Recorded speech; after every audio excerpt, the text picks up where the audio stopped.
क्या आपने कभी सोचा है कि आईपीएल में खिलाड़ियों पर जो करोड़ों रुपए की बोली लगती है, वो पूरी रकम उनके हाथ में आती भी है या नहीं? अगर आपको लगता है कि खिलाड़ी बोली की पूरी रकम घर ले जाते हैं, तो आपको ये जानकर हैरानी होगी कि उनका एक बड़ा हिस्सा सरकार के खजाने में चला जाता है।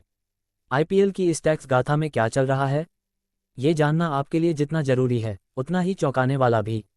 इस साल आईपीएल के मेगा ऑक्शन का आयोजन सऊदी अरब के जेद्दाह में हुआ, जहां 2 दिन तक चली नीलामी में 10 फ्रेंचाइजियों ने 639.15 करोड़ रुपए खर्च करके 182 खिलाड़ियों पर दांव लगाया।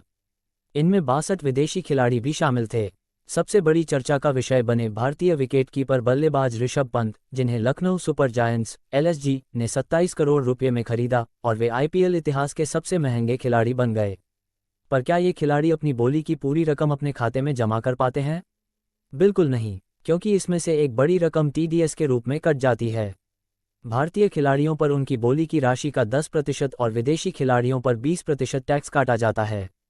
उदाहरण के तौर पर, यदि किसी भारतीय खिलाड़ी की बोली 10 करोड़ रुपए है, तो उसे 9 करोड़ रुपए ही मिलेंगे, जबकि 1 करोड़ रुपए टैक्स के रूप में सरकार के पास जाएगा। विदेशी खिलाड़ियों के मामले में 10 करोड़ रुपए की बोली पर 2 करोड़ रुपए टैक्स के रूप में काटे जाएंगे, जिससे उन्हें केवल 8 करोड़ रुपए मिलेंगे। भारतीय खिलाड़ियों के लिए आईपीएल से कमाई गई राशि उनकी कुल आय में जुड़ जाती है और यह आयकर अधिनियम 1961 के तहत टैक्सेबल होती है, जब वे अपनी इनकम टैक्स रिटर्न फाइल करते हैं। तो कटा हुआ टीडीएस उनके टैक्स के रूप में एडजस्ट हो जाता है। विदेशी खिलाड़ियों के लिए नियम थोड़े अलग हैं। जो खिलाड़ी एक वित्तीय वर्ष में 182 दिन या उससे अधिक भारत में रहते हैं, उनकी आईपीएल कमाई भारतीय टैक्स स्लैब के तहत आती है। लेकिन जो खिलाड़ी 182 दिन से कम भारत में रहते हैं, उनकी आय पर केवल धारा 194 के तहत टीडीएस लागू होता है और पूरी कमाई पर भारतीय टैक्स नहीं लगता।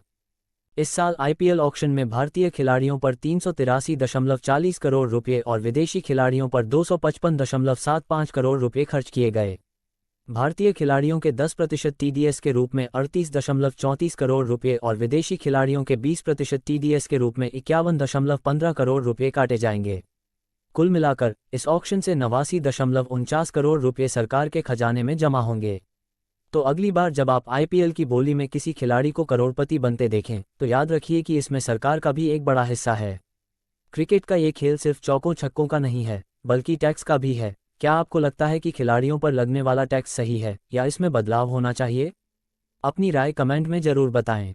अगर आपको ये जानकारी दिलचस्प लगी हो, तो वीडियो को लाइक करें, चैनल को सब्सक्राइब करें और बेल आइकन दबाएं, ताकि आपको क्रिकेट और आईपीएल से जुड़ी ऐसी ही रोमांचक खबरें सबसे पहले मिलें। मिलते हैं अगले वीडियो में, तब तक के लिए क्रिकेट का आनंद लीजिए और जुड़े रहिए हमारे साथ।